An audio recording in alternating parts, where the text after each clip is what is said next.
Order! Order! You are an incorrigible delinquent at times. Behave yourself, man!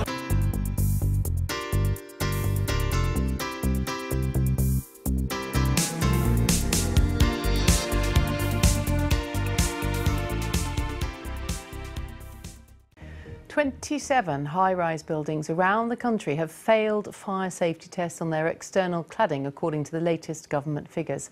Thousands of buildings, including some schools and hospitals, are now being checked following the Grenfell Tower disaster. Camden Council in North London has defended its decision to evacuate 4 tower blocks at extremely short notice, moving hundreds of people into emergency accommodation.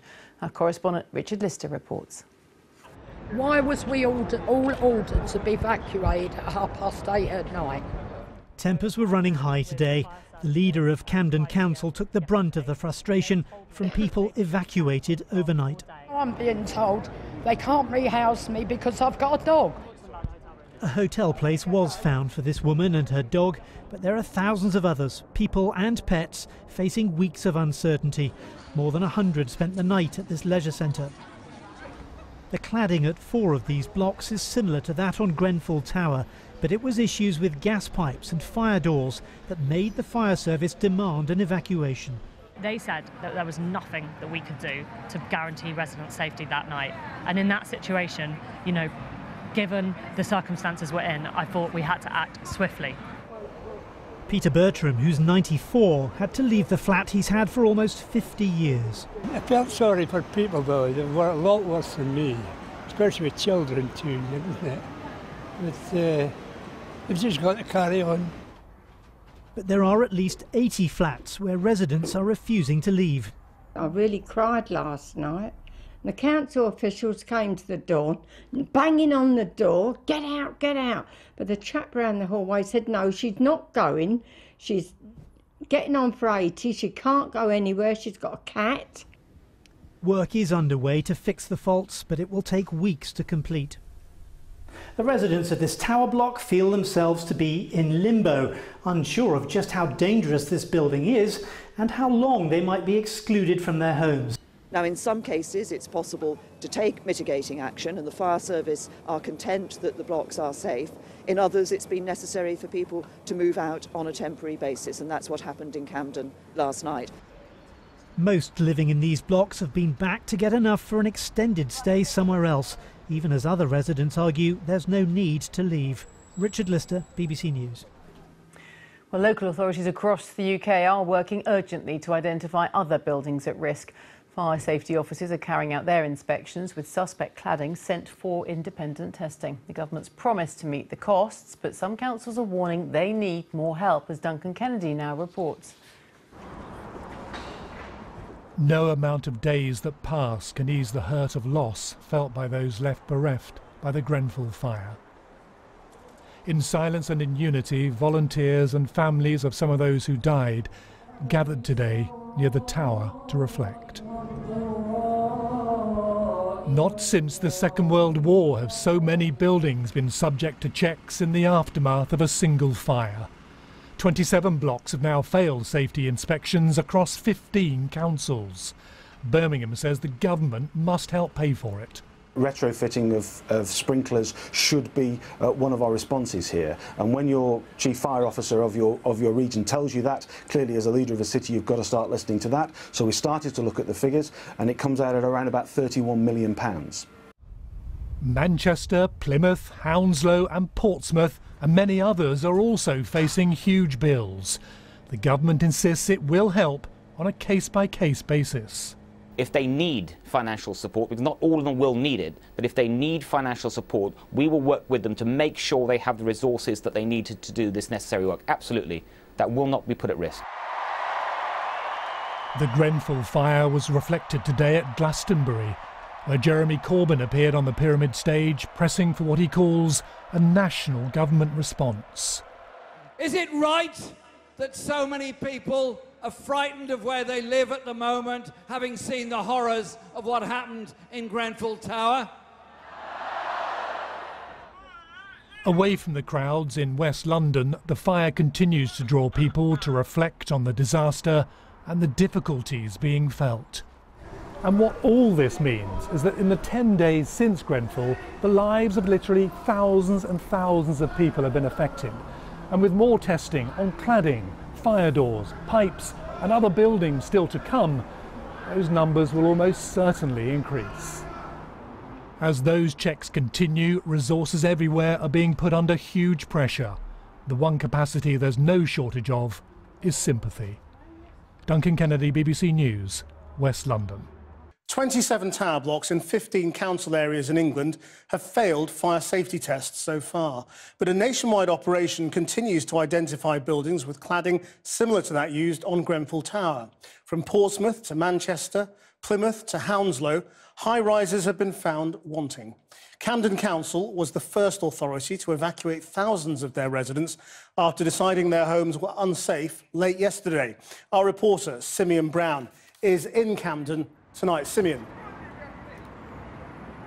So I arrived last night when there was just a few hours of light left, and there was a sense of utter confusion and what I would describe as organised chaos. Some residents felt they were only given a few minutes to grab a bag that would last for up to 4 weeks.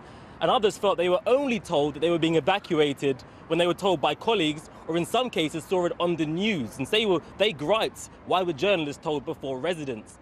Now we know that 27 blocks in 15 local authorities have been impacted by failed tests. So this may not be the last time that we see evacuations of this nature. For residents here, as they approach their second night, some of them sleeping in this makeshift evacuation centre behind me, some of them don't feel so certain about the future and don't feel so cool about how this is going to play out. This is not the Friday night the residents of Chalcott's estate in North London expected to have. My boy called me, he said, check the news. I looked at the news and I see my block on the breaking news saying how 161 flats are getting evacuated. So obviously I told work I need to leave. Doreen's block, Taplow, was one of 4 Camden Council took the unprecedented step to evacuate, following fire safety tests which raised concerns. If an operation to clear over 700 flats and thousands of residents was not challenging enough, it was launched with barely hours of daylight left. Do you know how annoying this is? This is inconvenient. You can't tell us, literally 5 to 10 minutes, tell us to leave. I get it, fair enough, you found deficiencies, fix it, but give us a note, give us some heads up. But after Grenfell, wouldn't you rather be evacuated beforehand than potentially be living in a death trap? Fair enough, fair enough. Council tests found that the outer part of the cladding here is flammable. There were also further concerns raised by residents, confirmed by the fire brigade, which means the local leisure centre has converted into a crisis centre. Residents describe organised chaos in which journalists knew what was happening before they did.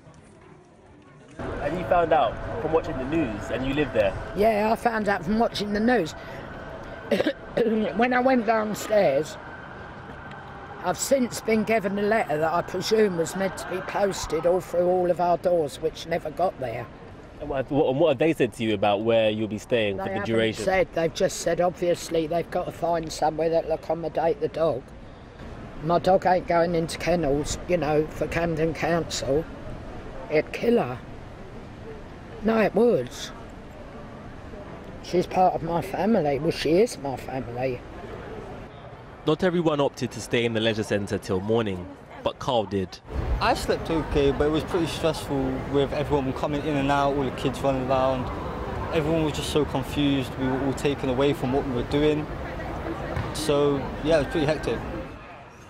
But uncertainty remains the dominant mood, with some refusing to leave their homes and others unable to. We have to go to Docklands, we have to go into hotels, and we have to pay out our own pocket. They reimbursed us. What about money we ain't got? They're telling me that I was meant to stay on a mattress last night with my 9-week-old baby. They didn't give me no other advice, now they're knocking on the doors. Residents say they've been told they can expect to be away from home for 2 to 4 weeks. Post-Grenfell, these are the first tower blocks to be evacuated for failing to meet the necessary safety standards, and they may not be the last. If more authorities follow suit and evacuate their tower blocks, how many tens of thousands of people will be left in limbo after being removed from their homes? This is the question facing a government who are under pressure to tackle what is being called a nationwide threat. Well, I'm joined now by some of the residents evacuated by Camden Council last night.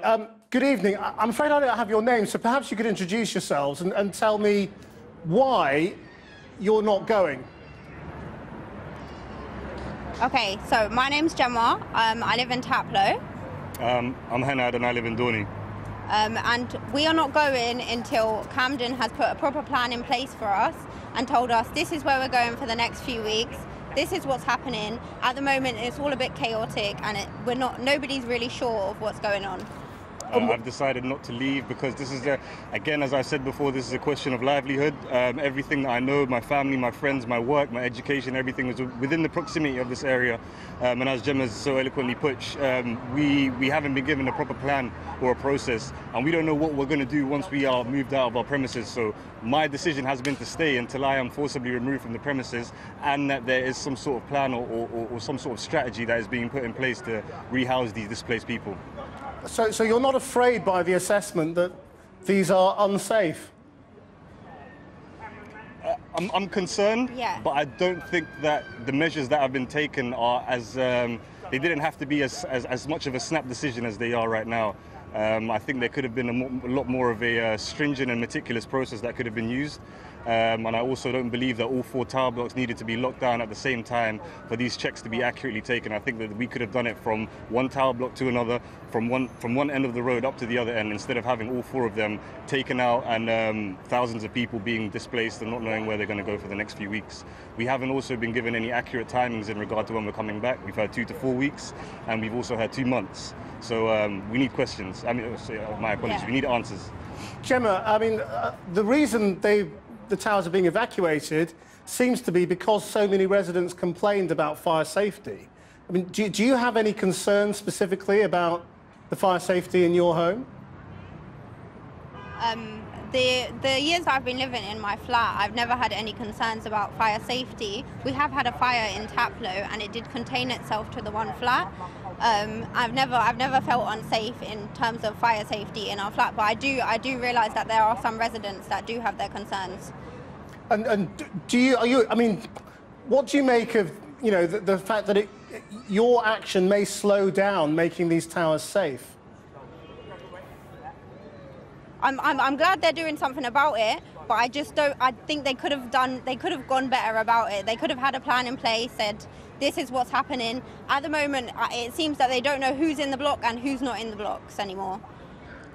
All right. Well, we'll keep on this and hopefully stay in touch with what happens to you. Thank you very much indeed for joining us tonight. Thank you. Well, earlier I spoke to the leader of Camden Council, Georgia Gould, and I began by asking why she decided the evacuated buildings were unsafe.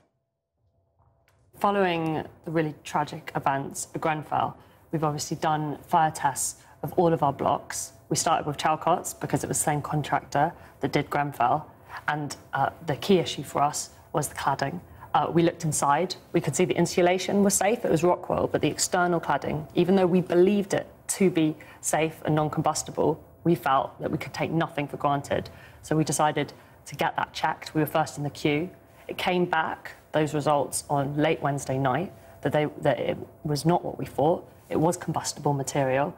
Obviously, that changed everything for us. We had to let residents know, and we committed immediately to remove that panelling and to put 24 fire wardens into the blocks while we did that. At that point, all of the advice was that those blocks were still safe, and I was able to say to residents on Thursday evening, I think you're safe to stay in your bed. And obviously people were very scared.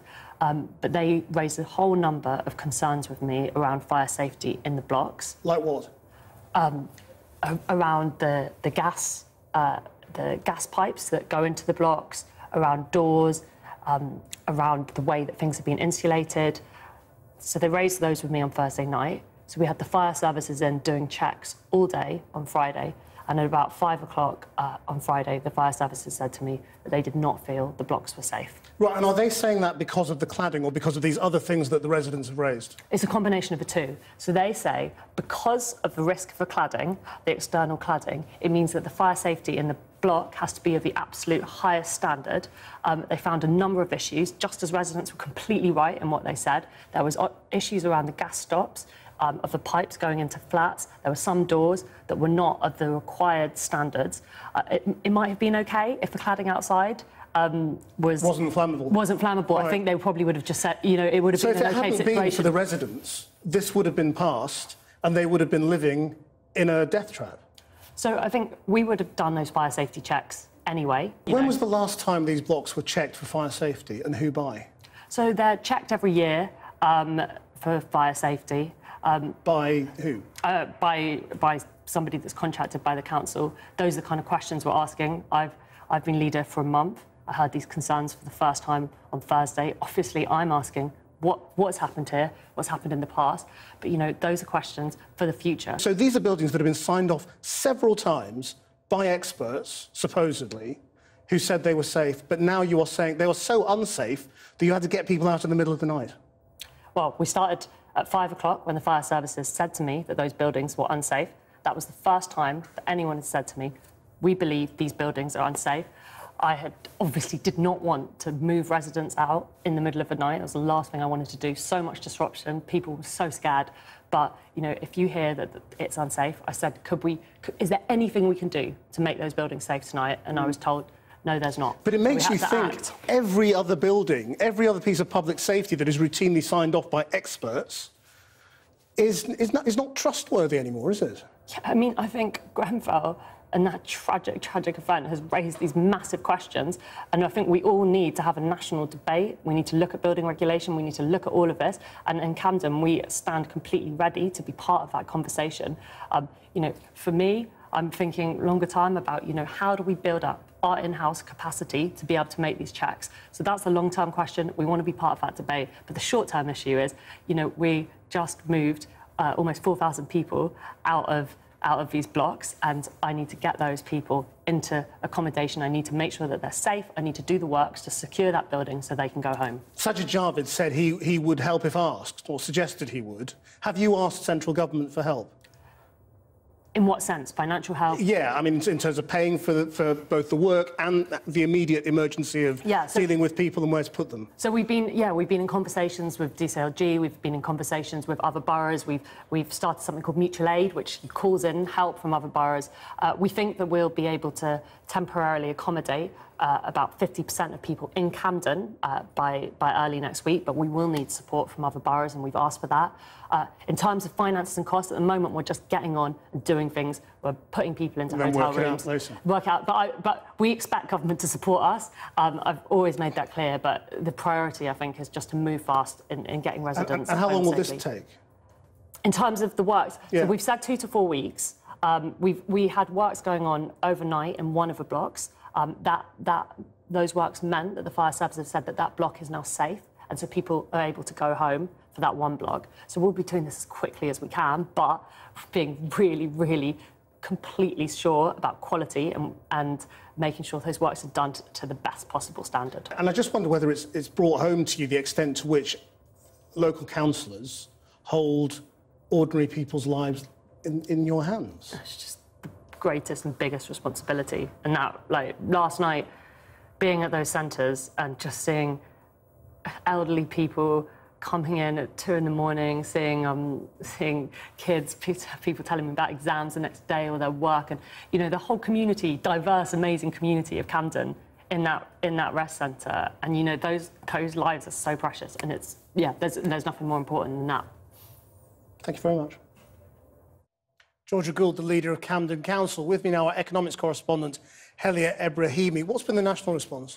Well, Chris, you were asking the key question, which is about who's going to fund all of this. And what's happened in Camden really illustrates the problem for local authorities up and down the country. As you said this morning, you had comments from Sajid Javid, the Secretary of State for Communities, saying central government would help when asked. But how much is this?